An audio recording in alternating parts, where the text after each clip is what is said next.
Today I'll be going over adding animations to your player. First I'll be going over adding a model from Mixamo into your Unity scene, and it'll be a humanoid model. I'll also show you how to add animations in the animator. I'll go over blend trees, I'll go over layers, and finally I'll go over the animation rigging package, which is what we're gonna do to actually aim the gun dynamically. And we'll be using this so we don't have such a constrained system where we're bound by the animations that Mixamo or someone else provides. And so as you see here, as we move around, the character is blending their strafing movement, which is this kind of like walking sideways. It also transitions into a jump. The gun is held with the animation rigging package, which is inverse kinematics. And then when the gun is shot, it recoils back into an animation that we'll be doing. And finally, when we look up and down, you'll see that the body aims upward and the body aims downward. And that's also with the animation rigging package. And before I begin, I just want to thank these people that their resources on animation rigging helped me a lot with this video. Kiwi Coder, Final Stand Studios, and Dapper Dino. So if you're interested, go check them out.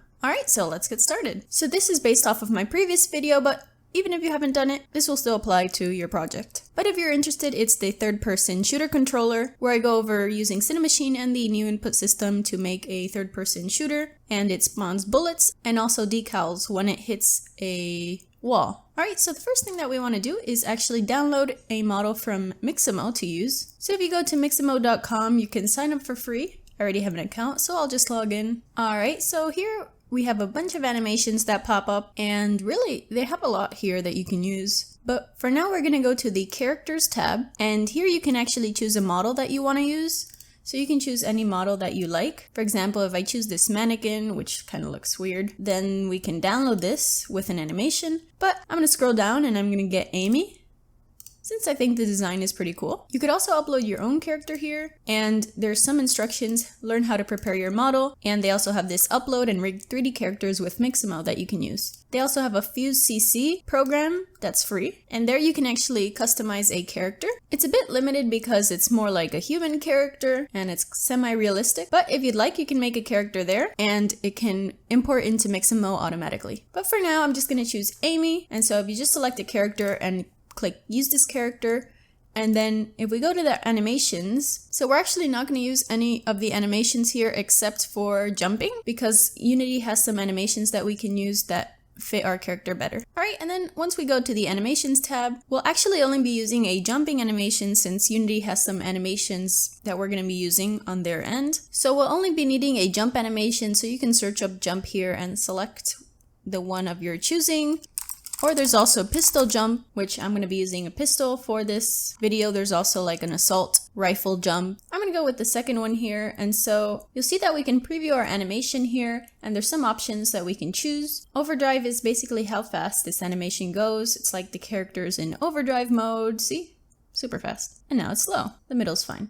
Character arm space is the space in the arms between the character. So if you make it big, then the arm space is huge, and vice versa. And trim is just like trimming the animation if you want it to start at the beginning, if you want it to start at the middle, as so, but it kind of looks weird when you do that. And here you can reset these values. And then mirror just means that it's facing the other way. It's kind of mirroring the animation. So we can just click download and some options will pop up. So for our format, we want to click it and go to FBX for Unity. This is the FPS of the animation, 30 is fine. With skin basically means if you want the actual mesh of the character to come with the animation, which obviously we do want that to happen. And keyframe reduction is basically a way to reduce the number of keyframes in the animation, saving some performance, but it might result in a less accurate animation.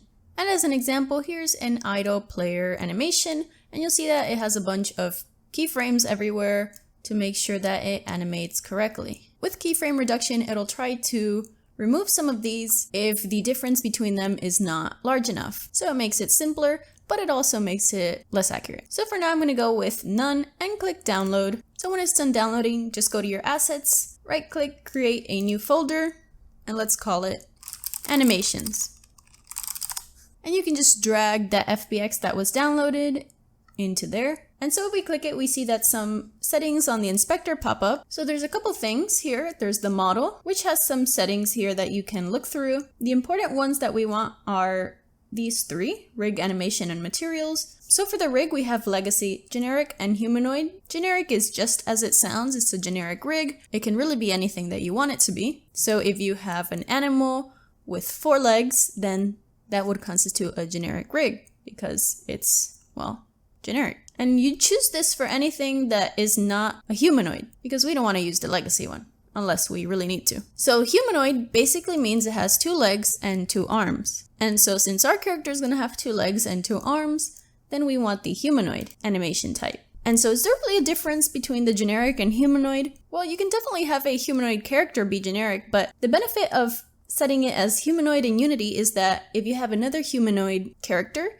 then you can easily retarget animations from one character to the other. Even now, when we're going to import Unity's other animations, we can easily apply it to our humanoid model because those animations were made for humanoid models. However, if it's generic, you'd have to map those animations to the characters. Another big benefit of the humanoid is that we'll easily be able to use IK, or inverse kinematics, which in this case, we're going to use the animation rigging package for that. And inverse kinematics is basically just attaching one object to the other, and when you move that object, the other object responds accordingly, which you'll see that we'll be doing with our gun and holding our gun with our hands, or the character's hands. Alright, so now that you selected humanoid, for avatar, we're gonna do create from this model because this is the first thing that we've imported.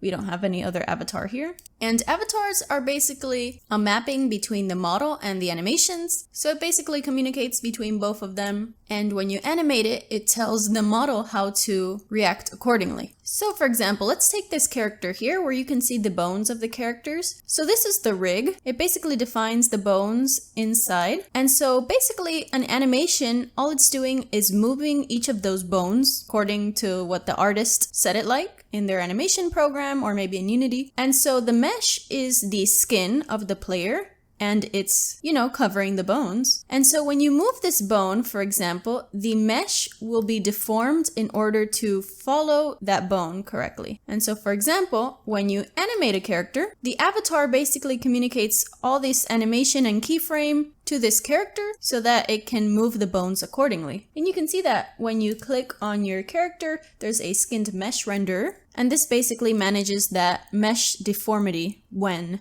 animating the bones. So I hope that made some sense. So for the avatar, let's just put create from this model, click apply, and you'll see that if we kind of zoom in here, it's still grayed out, and that's because the textures are not imported correctly, so we have to go to materials. And for Mixamo, we actually have to, under location, we can do use external materials legacy and click apply. And then here this is saying that there's a little bit of an error with the normal map. And so you can just click fix now and it'll fix it for you. And it seems that Mixamo uses some legacy materials, that's why. And so if we go to the animation tab, you'll see that we have our pistol jump animation here, along with some settings. So if you want the animation to be looping, you just select loop time. However, with jump, you really usually don't loop it. We also have some extra settings. These can help you kind of adjust the rotation of the character and bake it so that it stays like that, just in case it's not facing the way that you want it to face. And if we kind of drag this bar from the bottom, you can see the animation preview and press play. You'll see that it's jumping. And if we right click, we can actually kind of move around the player, just like we do in the Unity editor, which is pretty cool. You can also speed it up a lot. And there's some extra settings here in this animation panel. You can attach curves to the animation, which will add additional data to your animation. You can also attach animation events, which is pretty cool. A mask is kind of an avatar mask, which it tells Unity what part to feed the animation into. So for example, if you only wanted to feed the animation into the legs and not the upper body, then for the avatar mask, you'd select only the legs. If you kind of click this humanoid option here, you can select what parts you want the animation to affect. And so if it's red, that means it doesn't affect it. If it's green, it does affect it. So now if we click play, you can see that it's not affecting the upper body, which it looks really weird. And so I'm just gonna select all of them. For motion, the root motion node, we're not gonna be using root motion, which basically means that the animation is controlling the movement of the character. We're gonna be controlling the movement through our player controller script. And yeah, just click apply here to save all of your settings. So now let's import our character to our player. So for our player, you see that I have the movement on the parent, and I also have the capsule here, the mesh render. So I'm just going to remove that mesh render along with the capsule. I'm going to also remove the face, and the gun, I've just deselected it. So kind of starting from scratch. Now let's drag the mesh under the player so that it follows the player controller. And you see it's kind of floating in the air. Before we change that, this kind of seems a little small, the character, so I'm going to increase the scale to 1.5 on all axes. And then in the player, let's actually remove this capsule collider because the character controller already has a collider for us. And you'll see that our collider is kind of down there, but we want it to be in the center of our player. So we can adjust the Y center so that it better matches our player and maybe increase the height a little bit. And then we can decrease the position Y of the player so that it's on the floor. 0.5 seems to work well. All right, now that we've imported our character, you might notice that the camera doesn't really align much with the character anymore, so be sure to update your camera. In my case, it's a Cinemachine virtual camera, and you can kind of adjust the screen X and the screen Y along with the camera distance to better match what you're looking for in your game. And I can copy these values into the AIM Cinemachine here. You could just copy the component, but there are only 3 values. And so I'm just gonna unselect the third person Cinemachine one. And then for the aiming one, I'm just gonna make sure it's a little more inside and put the screen X to this side here. So however you like it. All right, I'm gonna put the third person Cinemachine back to active here. And so now let's add a animator component to our player. So under player, add a component, animator. And this will control the transition of our animations along with animations in general. So we have to make an animator controller, which we can just do it in our animations folder if you like. So right click create and then go find animator controller, and we can just name it player animator controller. All right, if we click that, you'll see that we get something like this here. Oh, and if you're interested, I actually have the layout selected to tall, which kind of looks like this. And then I just moved the game to the bottom and I lost the animation tab. So window, animation, animator. All right, so here's our animator tab, which we have this entry here. So this basically just links what's our default animation, which we don't have any right now. But if you actually drag in our animation that we downloaded from Mixamo into here, it'll set the entry to it. So this is the default one because it's the only one we have there. And so if you have multiple animations, for example, you can make a transition between them, and you can click the transition and specify different conditions that you want to be met to transition from one to the other, which I'll be going over shortly. But before that, under the player, we're gonna want to attach the controller that we made. So drag in that controller to the animator.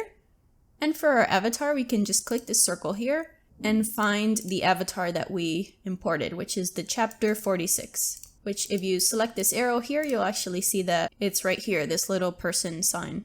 And if we click play, you'll see that it's just jumping, which is pretty cool. All right, so let's just download the strafing animation, the strafe animation. So for that, let's search up Unity standard asset, GitHub. Click the first link here, and let's just download this GitHub repository with this button here, download zip. And so once you've extracted it, double click it, go to assets, standard assets, characters, animation, and then you can select either female or male. I'm just gonna go with female. Animations, strafe. So strafing will be kind of like our walking and idle animation. And so I'm just gonna go back up to strafe and drag and drop the whole folder into the animations of our assets. And so we have this forwards one, and then we also have this one to the right, and then we also have one going right and backwards, so kind of diagonal. And so how do we link all of these together? If you use this normal way, attaching transitions from one to another, it's gonna be really messy. However, luckily Unity has something for that called blend trees, where it kind of blends between the animations in a tree-like fashion. So if we right-click and create state from new blend tree, we have a blend tree here, and we can just call it strafe. And I can right-click it and set it as the default, so now that will be the default. If we double-click that, then we have this blend tree that we can select here. You'll see that this one blends from 0 to 1, and depending on the value, it'll choose an animation that we have not set up yet. But in our case, we want to be moving in 2 directions. So we want to have different animation forward, backward, left and right, and also diagonally, which is not 1D, which in this case, this won't cut it. We need 2 values, the value that we're moving forwards and the value that we're moving left to right. As an example for 1D, you can add a motion field here, And you can add an animation. So for example, if you select one of these arrows here, you can drag in that triangle animation here. And if we select and add another motion field and we just select another animation, you see that this one is 0 and this is 1. And so when you go from 0 to 1, you'll see that this one is selected right now. And when it's 1, this one will be selected. So you can actually play it here. Now it's 1, but when we go to 0, it starts running. But it's kind of limited since it's 1D. And so now there's a couple of 2D ones that we can pick. And Unity has some great documentation on their page on 2D blending. 2D simple directional is basically when you have a simple animation. If you go forward, you have one animation, such as running. Freeform directional, you can be a little more free. And not only can you have a running animation, but you can have a walking animation before that running animation. So you can have multiple motions in the same direction. And for freeform Cartesian, this is not really used for directions, but more like when your X and Y parameter represent different things, such as angular and linear speed. For now, we're going to go with 2D freeform directional because it offers us a lot of flexibility and you can expand on it if you'd like. So select blend type, 2D freeform directional, and you'll see that I'm just going to delete these motions here. We have this kind of graph here and it's now a 2D graph that we can see our points on. And I'm going to delete one of the motions and you'll see the graph disappears. So basically we want to have something like this, where we're moving forward and we have one animation, we're moving diagonal, we have another. And just to play it here so you can see it, if I kind of play the animation, I can move this red dot and you'll see that it'll slowly change animation depending on where it is on the graph. Pretty cool. So we want to do something like that. So pay close attention because this can get a little confusing. So we want to have positions on all those corners of the screen. So 0, 0 is going to be our idle. But to make life simpler for us, let's start off kind of in this easy counting format. So we know we want a position in 1, 1, add another one. We want one in 1, 0, add another one. We want another one at 1, -1, because this is -1, the left side. The right side is 1, and the middle is 0. Add another one. Now we're going to do 0. So 0, 1, 0, 0, 0, -1. Now it's -1, 1, -1, 0, and -1, -1. Now you see we have all the points on the grid there. So now we just need to assign our motions to it. So for 0, 0, we want the idle motion, so strafe idle. So find that here and drag it there.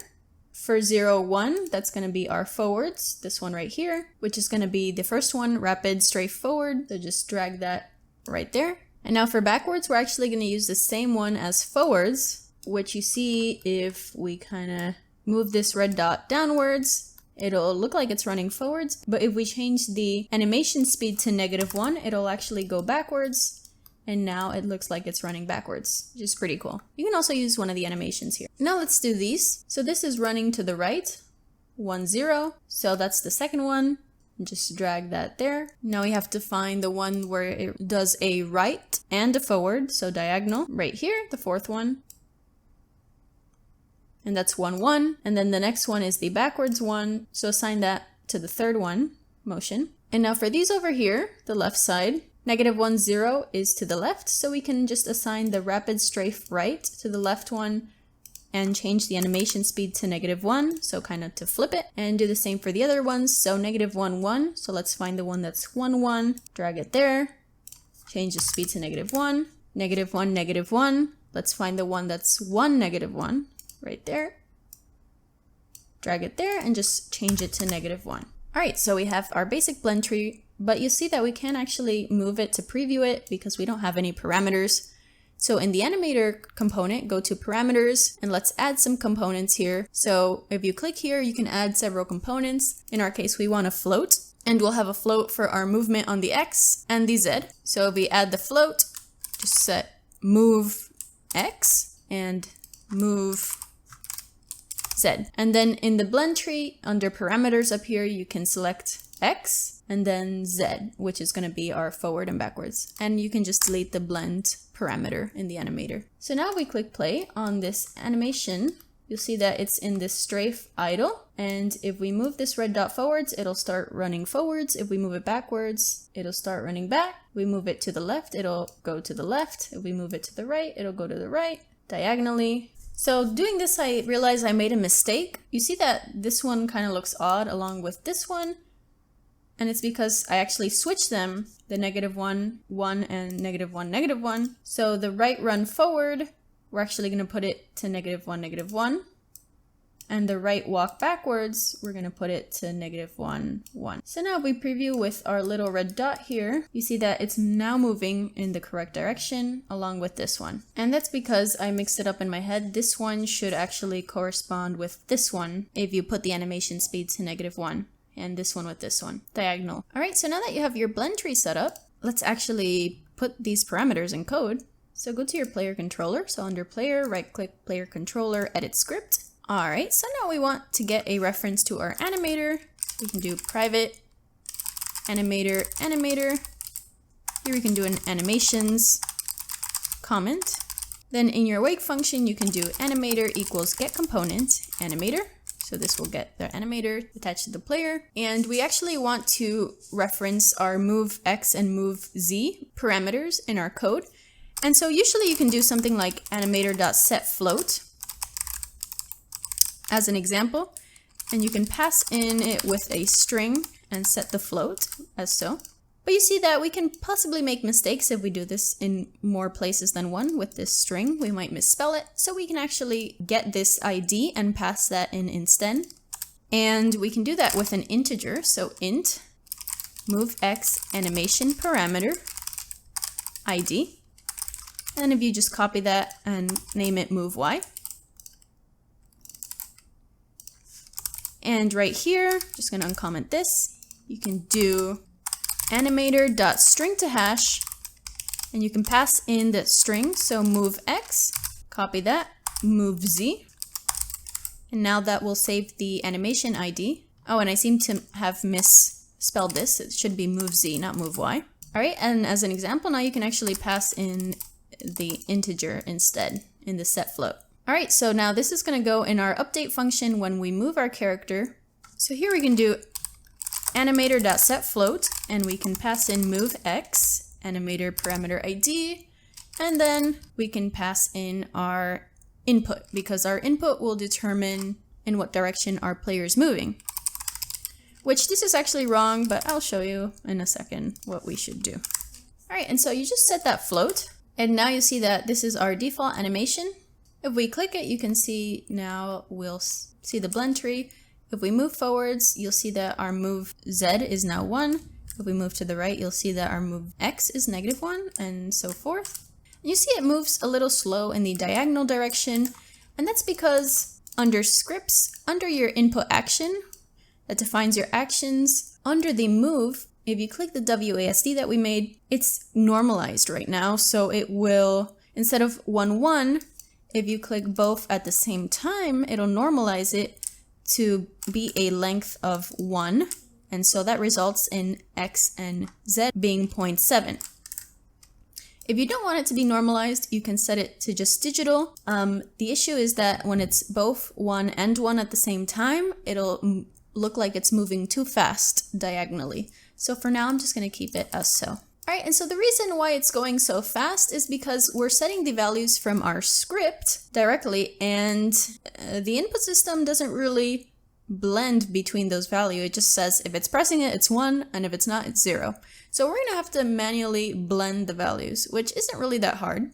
We can use this smooth damp function, which I need some parameters up here for that. So this is a vector 2, vector 2. So for the smooth damp, we'll need something to store our current blending. So current animation blend vector. And then we'll also need something to store the speed of the animation velocity, and you can use that for whatever you want. So vector 2 animation velocity. Just gonna copy that. And so here, instead of doing movement with the input X and Y, we can actually blend it up here so that the movement will actually match the animation a little better. So if we do the current animation blend vector, we can do vector2.smoothDamp. And smooth damp basically smoothly kind of interpolates towards that value. So it takes in the current, goes to the target, and it takes in a smooth time, which is how much time you want the animation to smooth between the current and the next one. And there's also a max speed, so you can set it if you don't want it to pass a certain speed. But we know it will never be over 1. So if we pass in the current, which is the current one, and then we pass in input, which is our target, then we have to pass in our velocity. So you have to do ref animation velocity. So this passes a reference to this vector, which will just populate that value with the velocity. And our smooth time, which I'm just going to call animation smooth time. So we'll go up here and then I'll do a serialized field, private float, animation smooth time. And so here, the smaller the value is, the faster, because that's basically how fast you're going from the current to the next one. So we can just do like 0.1 as an example for now. And then if we scroll back down, instead of here for the move input X and Y, let's replace it with the animation, and also down here in the animator set float. All right, so that's blending our input, which is another cool thing. So now you see that if we move to the left, it'll kind of go slowly, and it'll be much smoother than before. And if you go in your player, you can actually change it. So if you want it to be faster, you can set it to a smaller value, 0.05 as an example, and it'll reach that value faster, and so forth. But our player's pretty slow. It's like moving in slow motion, so we can change our player speed to be maybe 10, and you see that now it's way too fast. 7 is a good speed, and you'll see that we're actually floating on the ground still because our collider is a little big. So if you set it to 1.26, it'll work. So remember those values. In the character controller, we do 1.26, and then for our player speed, we can do 7, and for our animation smooth time, we can do 0.05. All right, so now you learned how to use blend trees, which is pretty cool. Now let's do the transition to jumping. So if you go back in your animator, if you remember, we dragged this pistol jump here. And so we want this to be called at any time. We don't want to wait for any animation to be over because we want to jump whenever we press the space bar. So this we're going to call from our script. And then once this is done, we actually want to go back to our movement animation. So you can just right click and make a transition to your strafe. And if you click the transition here, you'll see that this is important, has exit time. So this animation will only transition to the next one once it has finished the animation time. If you don't have this selected, then you have to add in a condition here. So it will transition only if move X is greater than 0. And you can also do less than. But for now, we only want to make a transition when it is finished. So when it has the exit time. So back in our script, let's actually make it jump. So just as we did with the animation parameter, we can similarly do it with the jump. So here we can do int jump animation. Jump animation in the awake equals animator.string to hash. And we called it pistol jump, or you can call it whatever you want. If we scroll all the way down to our update function or wherever you have your jump code, so here I'm doing if the jump has been triggered and the player's grounded, then jump. Right there, I'm going to put that animation. There's a couple ways you can do this. You can do animator.setTrigger, and you can pass in that animation. And this is for if you already have a transition to it, for example, like so, and you can add a trigger here, which you can just call it jump, and then your condition can be that jump trigger. So whenever that trigger is activated, go to the jump, which you can definitely do. But you see that once you have a lot of animations, having these arrows everywhere will start to get really confusing. So with something like this, we can just do it in code. Another thing that is common is to do animator play and pass in that animation. However, the issue with this one is that it doesn't actually fade between the animations. So it'll cut roughly to the jump and it just won't look smooth. And so luckily, Unity has a nice function for that, and it's called a crossfade. So it kind of crosses between the current and the next animation into kind of fade. And so for that, you can just pass in your jump animation, and then you just pass in how long you want that transition to be. So I'm just going to say animation play transition, which we need to put up here. So serialized field, private float, animation play transition.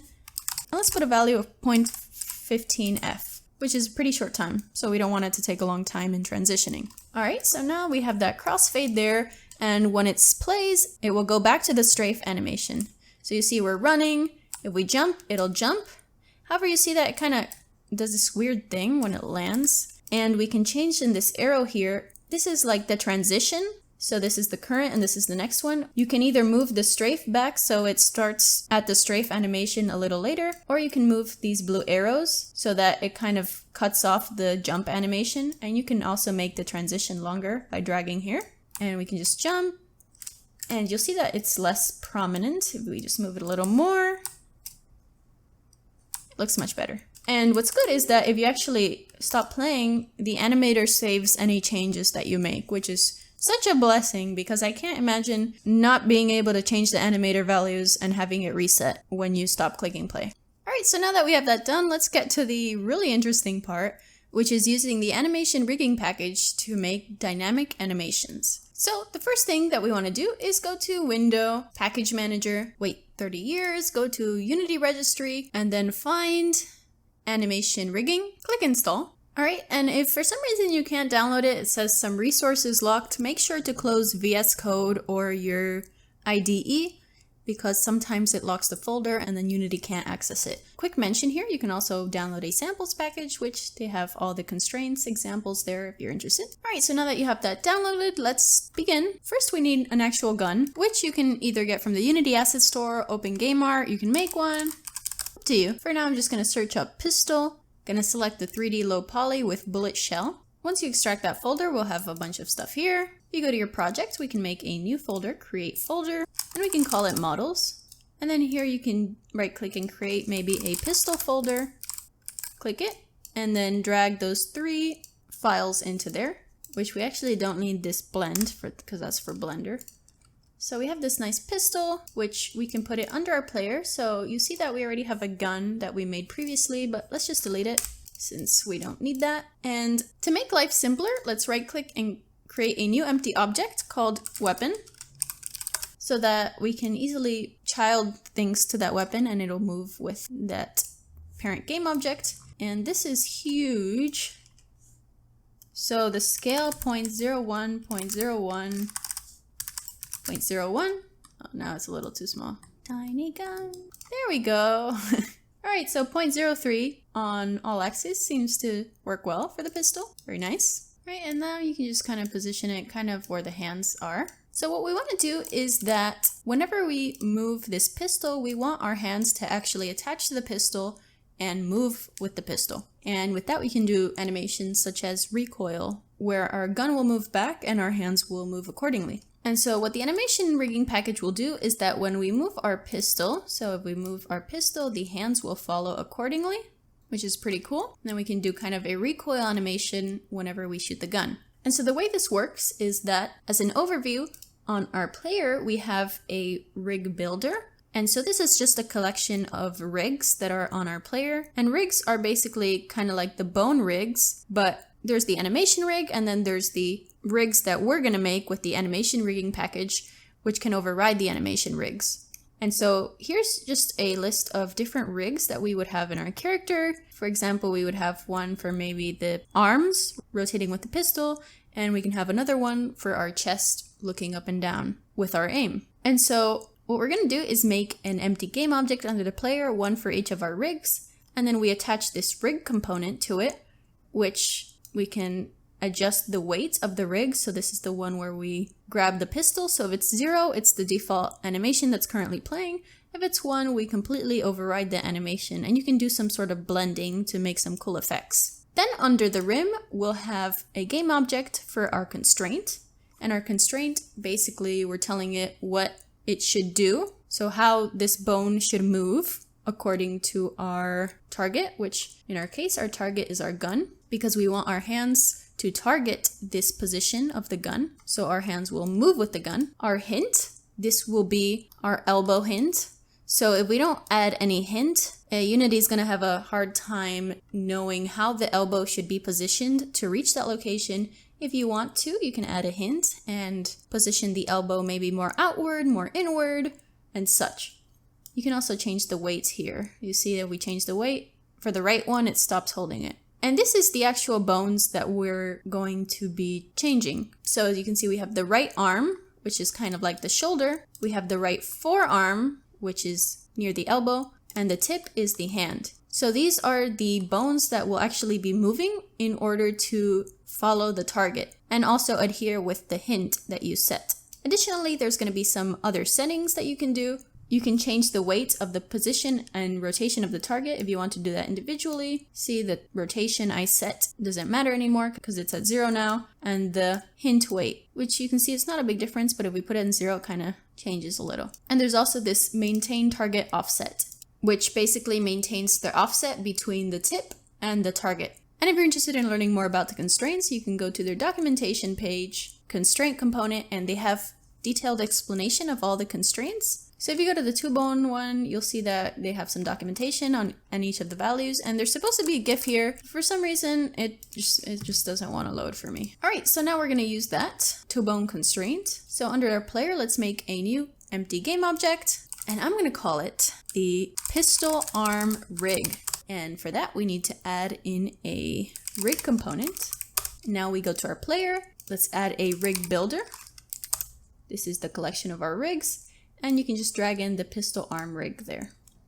Another cool thing that we can do under our player is add a bone renderer component. And so now when we select our player, we won't see anything. But if you go to animation rigging, this is actually recommended, but you go to animation rigging, bone render setup, and then you can see the bones in the character and it'll be easier to select them. In the bone render component, you can select how you want it to appear, pyramid, line. Pyramid seems nice. You can also change the size. And you should also, under the animation rigging, do restore bind pose to put it in the T pose, because if you don't, it might result in some weirdness when you do the animation rigging. All right, now that we have the pistol arm rig, we want to add a empty game object, one for each arm. So right hand IK, Control D, F2, left hand IK. Under right hand IK, let's add in that 2-bone IK constraint. Okay, and so our target is going to be the gun, but it's going to be a little hard since we want it to be near the grip. So under the weapon, we can create a new empty game object. We could call it ref_grip.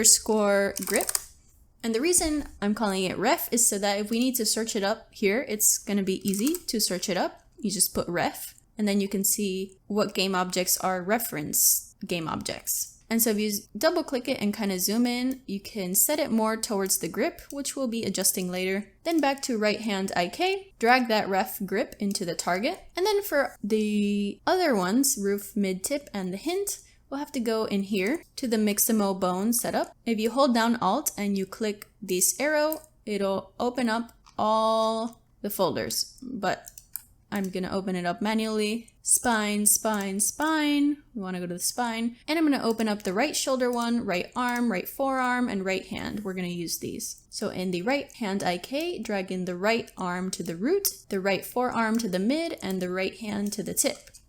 And so we want to add in this hint for the elbow, and you can do this under the right hand is fine. So create an empty ref right hand hint. And then under the right hand IK, just drag that hint in. All right, and if we click play, you'll see that we have this error here, basically saying these game objects is not a child transform in the animator hierarchy, meaning that there's some issue with how we parented these objects. And after a little bit of digging, I found out that first of all, this has an animator component attached, the Mixamo that we imported, which we don't want. And the meshes that we're changing have to be siblings to the rigs. So with that, we can just unparent it from there, and we cannot because it's a prefab. So if we right click here, prefab, unpack completely, it will just basically let us do whatever we want with the prefab. Let's bring that out of this game object and we can delete that now. And if we click play, you'll see that now something is happening, which is great. Now we want to kind of adjust this so it more accurately matches that gun placement. And before that, I'm just going to change the order because I like it like this better. And I want to mention that in the source objects for the target, if we click that grip reference under the animation rigging right here, this pops up.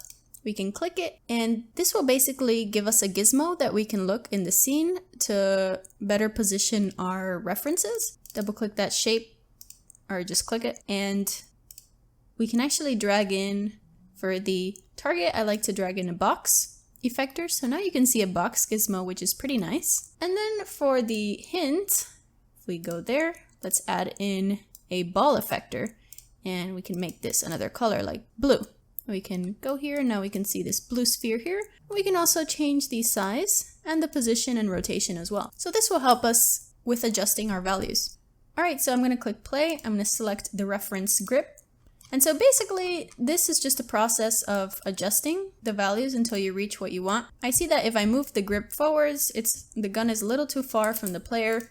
So we're going to want to bring the gun a little bit forwards. So I'm just going to unclick play, bring the gun a little bit more forwards, and maybe a little bit to the side, so it'll look like more aiming at the correct direction. If we click play, now we go to the reference grip, we can change it until basically the player kind of aligns with that gun here. It's a little hard since we're also rotating the player, but you can also change the rotation of the grip so that the player rotates the hand. And this is kind of the way that you just set up the animation rigging. You just change the position and rotation, you copy the component transform, you unclick play, and then you paste the component transform, which isn't great, but it's something. And you'll see that our locator has moved down here. One thing I want to mention, you see that now when we move our weapon, our hand isn't actually moving with the weapon, and it's because it only moves with the grip. But we want it to move with the weapon, and so to do that we can add a rig transform component here, and now when we move the actual parent, the weapon, our hand will move with it. And so this basically tells us that there's a reference inside of this game object with the rig transform, and so Unity will now know that when we move the parent instead, then we want the hand to follow that parent as well. So make sure to add that rig transform to your weapon. Alright, and so now it's just kind of a process of changing the values. You want to change the reference grip, remember, we don't want to change the actual parent transform while setting this up. So you can kind of adjust the rotation values here and maybe move it a little bit backwards. It might be a little bit easier to do this in the scene by selecting the square. But you see that now the elbow is turning, which is good, but looks kind of weird. So let's copy that transform, copy component, paste component values. Now our hand is kind of holding the gun, but our gun is still too high. So if we bring that weapon pivot down a bit, maybe a little more forwards, a little to the left. Again, this process, copy, paste. Now the process is changing the grip so that it kind of matches it, copy, paste. And now one thing I want to mention is the kind of the elbow. You see it's kind of in the player, which looks weird, and that's what the hint is for. So now we're hinting at Unity that we want our elbow to be a little more up. So we kind of aim it more outwards and maybe aim it towards the back. We want the elbow to go backwards, and that's a pretty good position. So now copy that component, paste.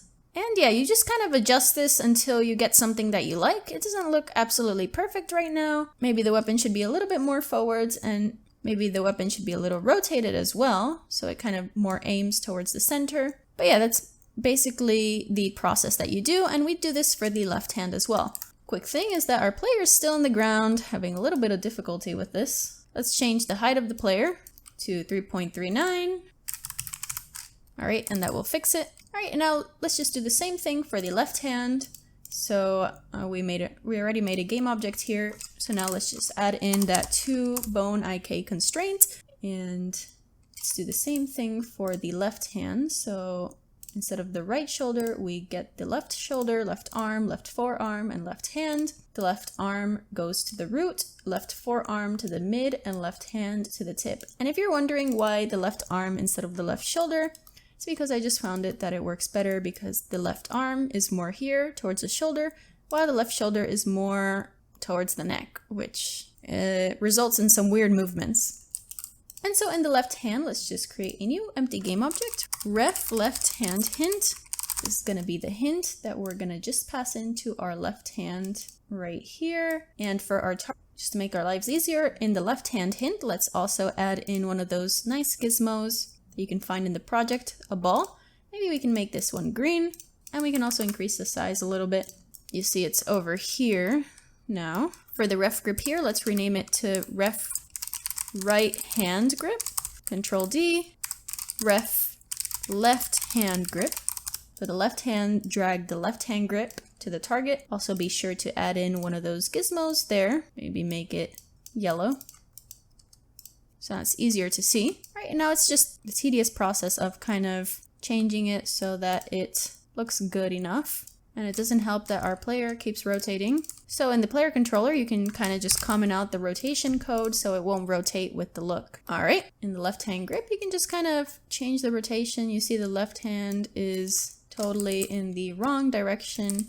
Probably the X is what we want to move. It's just a tedious process of getting it just right. And you can change the gizmo position here, just make it fit. Right click the transform, copy component, paste component values. Now let's check how the hint is doing. It doesn't look bad, but if you like, you can kind of change it so that it's kind of more outward and backwards, whatever you prefer. You can copy component, paste values, and ta-da! Now when we move around, which I took off the rotation, but you see that our hands are moving with the gun, and if we change the gun position, then both of our hands will move with the gun. Although, you know, if it's too far away, the hands won't be able to reach the gun, of course. So make sure the gun does not extend past the constraints. All right, make sure to uncomment that rotation code, and let's fix up this weapon a little bit because we can't shoot out from this anymore. Under the pistol, create a new empty game object, and that's going to be our barrel. And just put this to the center, right there. And under the player game object, make sure in the player controller to, you know, fix your references. So for example, for the player, we need that barrel transform, so just drag that there. And now our bullets will shoot from there. Very cool. But you see that one problem we're facing now is if we aim up or down, our player body doesn't really aim up or down, which is kind of not realistic. And then that's the next part, which is the next constraint.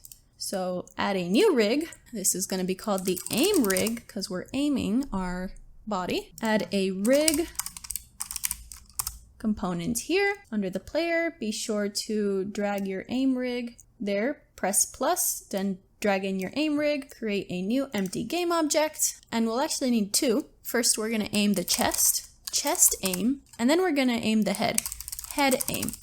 And here, let's also create an empty game object and call aim target. So this is the target we're going to be aiming at, and it's basically going to follow this cursor so that we aim at the center of this location.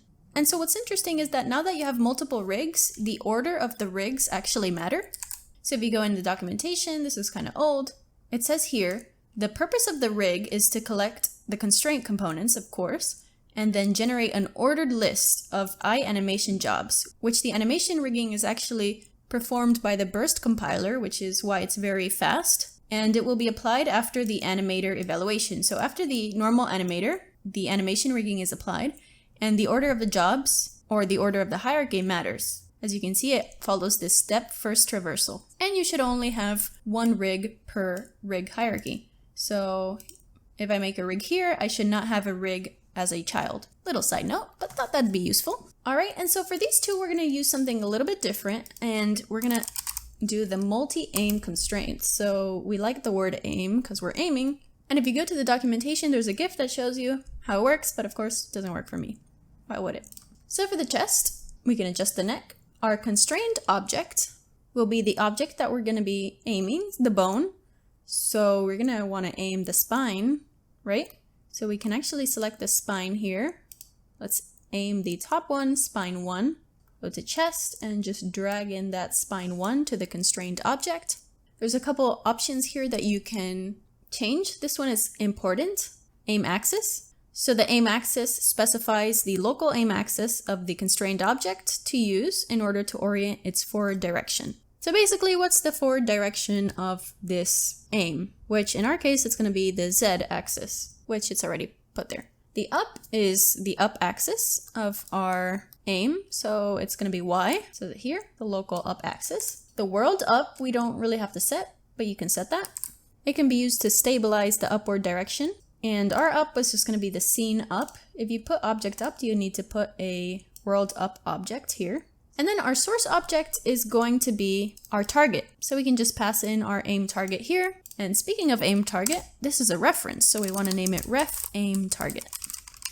And since it's a reference to our aim, let's also add in a nice gizmo. Let's put a ball locator. Let's make it pink so it's visible. And let's make it really big since this is going to be far away from the player. And so we're going to be changing this target depending on where the player is aiming, and our chest is going to move accordingly. Another thing that we can do is add some settings here. So if you want to constrain the constraints squared, you can maintain the rotation offset. There's more offsets here. You can constrain certain axes, and you can do the maximum limit that this bone should rotate. So in this case, it has full rotation, -180 and 180, 360 degrees. So as an example, let's aim, oh geez. So now when we click play, this thing looks down at the object. It looks horrible. But if we look forwards and then we look up, you can see that now it looks up. Whee! It's gonna break its back like this, but cool. So let's actually copy this aim constraint component, and in the head aim game object, let's paste component as new. Instead of the spine as the constraint object, let's do now the neck. The neck will move up and down, and the head will move accordingly. You can also add a little offset here so that if it's not how you want it at the start, oh geez. Let's move this forwards, the target aim, and you can see that now our head aims moves. Nice. You see that the chest is a little exaggerated when we aim, so you can actually remove the weight a little bit so it doesn't seem so drastic. So let's move up, let's move down. You see that now it's moving. You can make it a little less prominent, 0.6 to the target, which looks good. And you can limit the head aim if you'd like. So in the chest, we can do maybe 0.6 in the weight, so it's not that much. And so let's actually change this target through our script. All right, and so now we want to change the target depending on where we're aiming. So let's do a serialized field, private transform, aim target.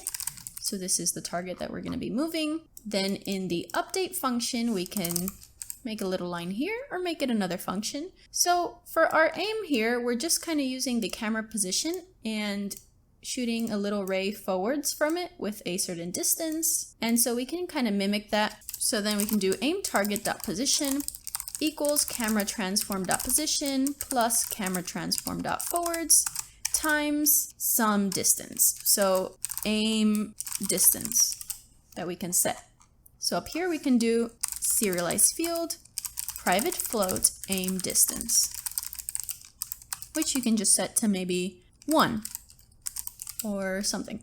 In our player, you can drag your ref aim target to the aim target here. And then when we click play, our character is totally not facing the correct direction because we put the offset a little too short from the camera. So we're gonna have to increase that offset.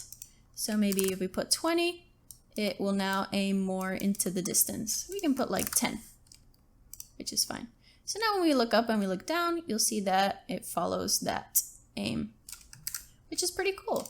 So make sure to update that aim distance when you press play. Okay, you made a dynamically animated character that can aim up and down, and it can also dynamically grip the gun. Awesome.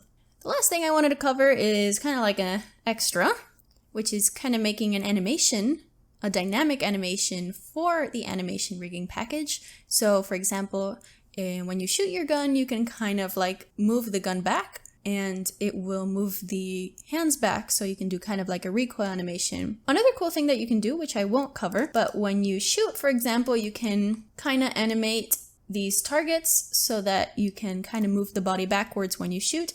And for Cinemachine, you can also add in a Cinemachine shake, which I do have a video on that if you're interested. And so before I show you how to do that, when you noticed, our gun doesn't really move well with our character. And that's because our gun is not parented to our actual body, it's parented to the player. And so what we can do in this case is we can parent the weapon under the Mixamo Spine, or you can pick whichever one you want and kind of mess around with it and see what works best for you. So for example, if we parent it under the spine 1, then it'll move more in tune with the character. So you can see that now it'll move more with the character. But of course, it's not looking very pretty because it kind of got messed up when we changed the position. So just make sure to update those values and, do that whole shebang, which is changing the reference over and over again. Quick thing I want to mention is that you can decrease the size of the gizmos since they're really in the way while you try to do this.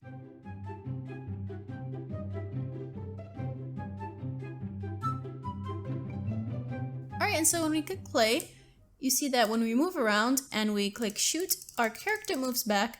And this is because I placed the barrel right on the gun, so when the bullet spawns, the collider kind of clashes with the player and sends it back. So be sure to move the barrel a little forwards here so that it doesn't clash with the player. And you can just right-click the transform, copy, right-click, paste component values. And now when we click play, you'll see that the character won't glitch. Alright, and so now let's add in that recoil animation that I mentioned.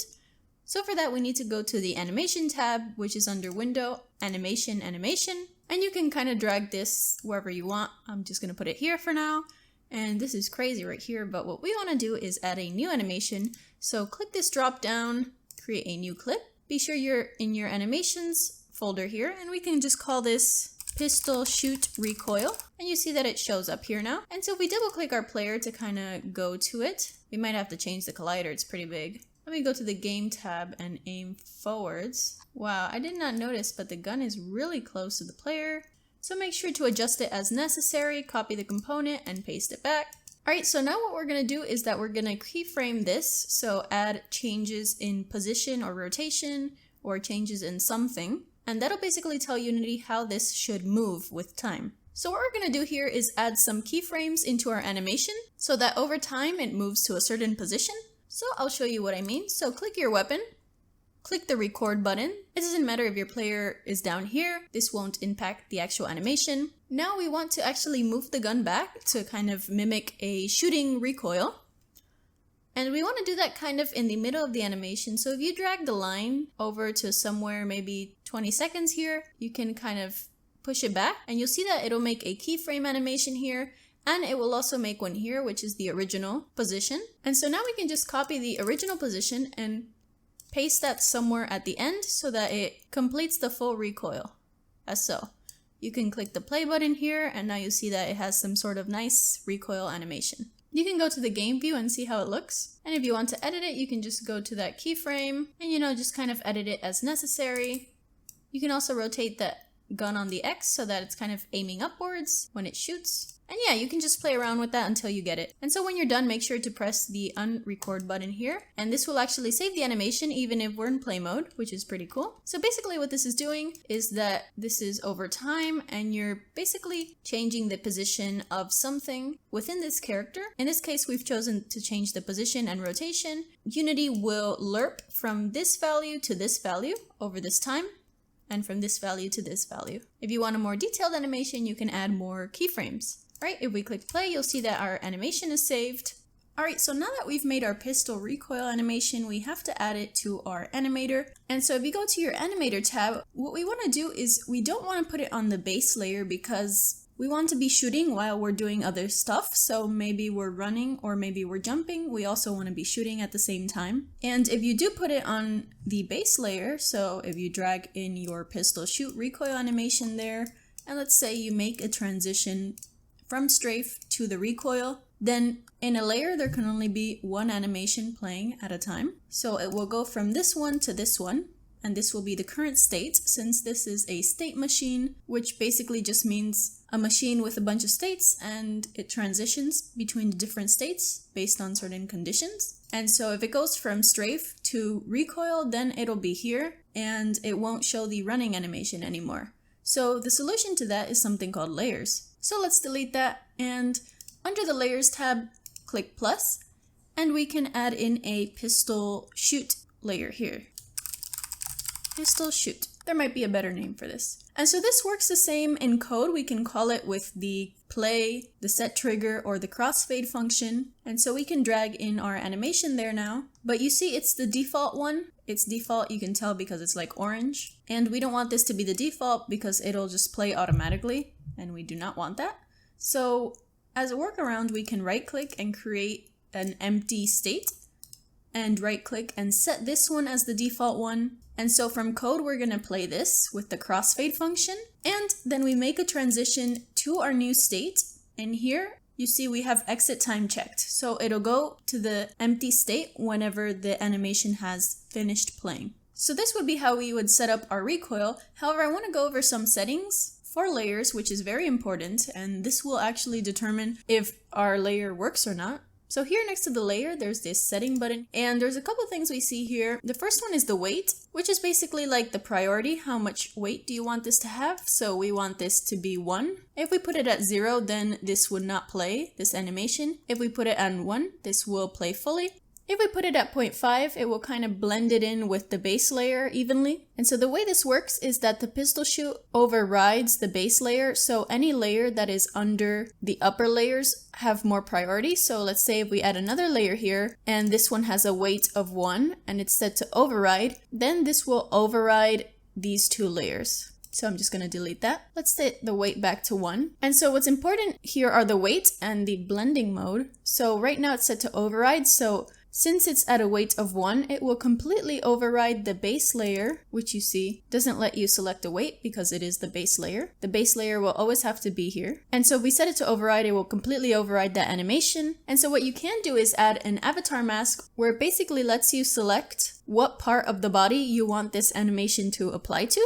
So in our case, we would probably want to make a avatar mask that only affects the upper part of the body, since the recoil only affects the upper part of the body, and attach it here. And then since we added that mask there, supposedly it will only play this recoil animation at the upper body, and it will play the base layer animations in the lower body. So just to show you how that's done, you can go to your animations folder, and we're not actually going to use this because it doesn't work well in this case, and I'll explain a little bit later why. So if you right click and create an avatar mask here, and you can just call it like pistol aim. And if you go to humanoid, you see that we have like this little human here.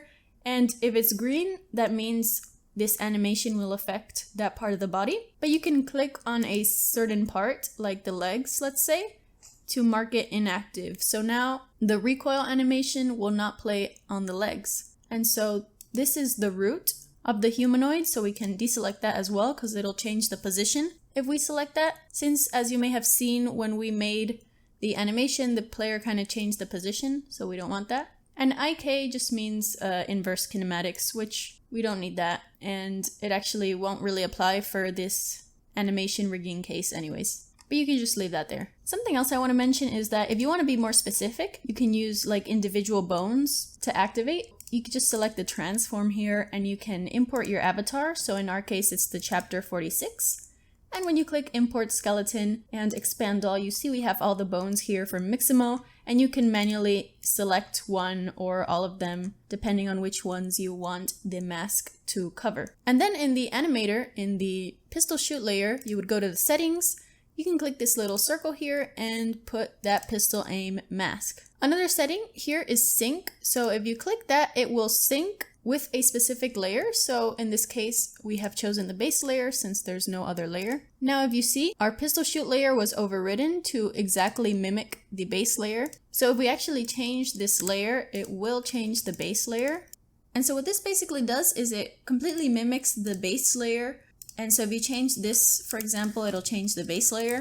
And this is useful for state machines that may have different animations, but the same state machine. So for example, for the base layer, we would have a normal jump and walking or strafing. And then maybe for this one, if the player is wounded or hurt, we could replace the actual animation motion here with a wounded jump, or as well as a strafe, we can replace this with a wounded walk of some sort. But we do not need that right now. An IK pass is useful when you're using inverse kinematics, but the animation rigging package doesn't really have to do with this IK feature that Unity has, so we can just kind of ignore that option for now. But you see, it says, when active, the layer will have an IK pass evaluated. It will trigger an on-animator IK callback. Okay, so let's put this in script. So what we want to do is basically do the same thing we did for the jump, which is a crossfade. So if we go up here and we can do something similar, where we did the jump action, we can do int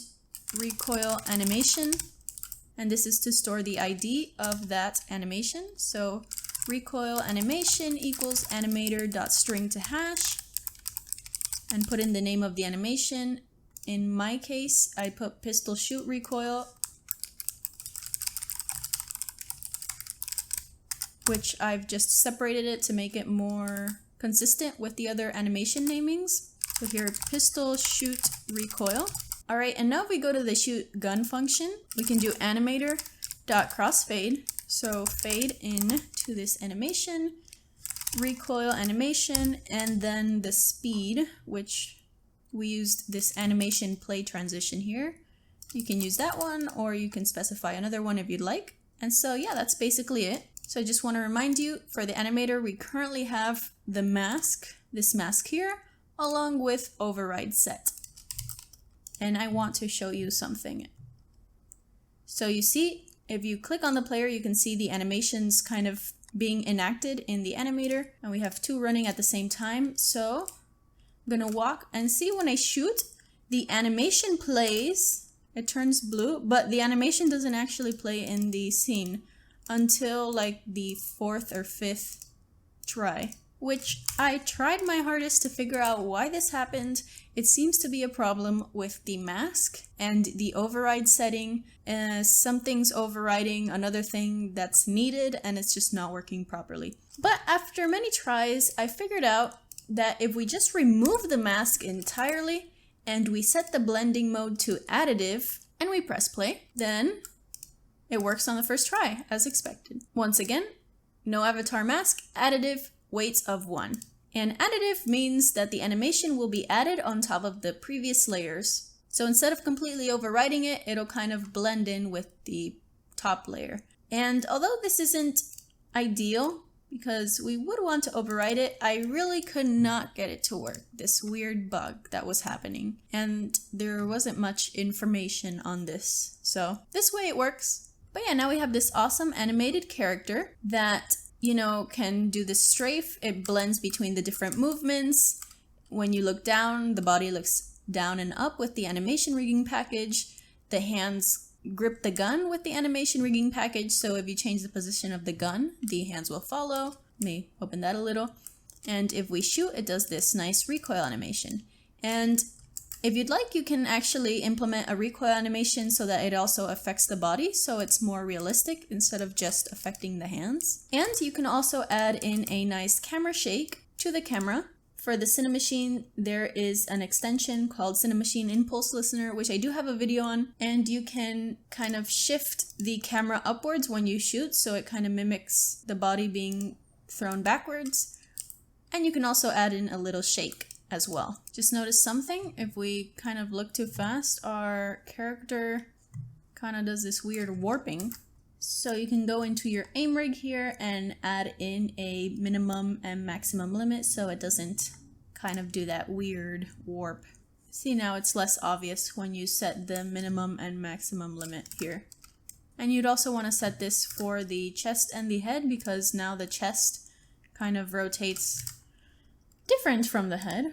If you do have that issue, just make sure to put the minimum and maximum limit of the multi-aim constraint. So yeah, I really hope you enjoyed this video. This took me a really long time. So if you did enjoy this video, please drop a like and subscribe. Really helps out the algorithm. And this video was actually part of one of the goals being hit on Patreon, along with the previous video, which was the third-person shooter. It was actually a third-person shooter with animations, but since the previous video was so long, I decided to break it up into 2 parts. And so thank you so much to my patrons for all their support. I really appreciate it. It really makes making these videos possible. And with that, I'd like to thank my new patrons. In the supporter tier we have, thank you so much. And before I say the enthusiastic tier, I just want to apologize for the pronunciation.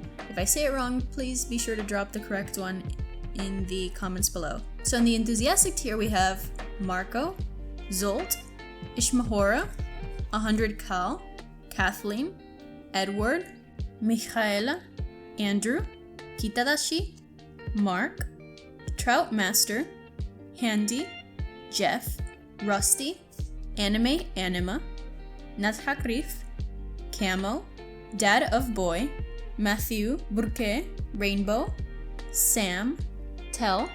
Thank you so much for all of your support. Again, I apologize for the pronunciation. And in the dedicated tier, we have Cloney Fanny. Thank you so much for all of your support. I really appreciate it. It really helps me make these kind of videos. and this channel possible. So if you are interested, the link is in the description. I offer source code, early access to videos, and an exclusive Discord chat. And if you haven't already, be sure to join our Discord chat where you can ask questions, post memes, or just chat. So thank you so much for watching. I hope you enjoyed, and see you next time.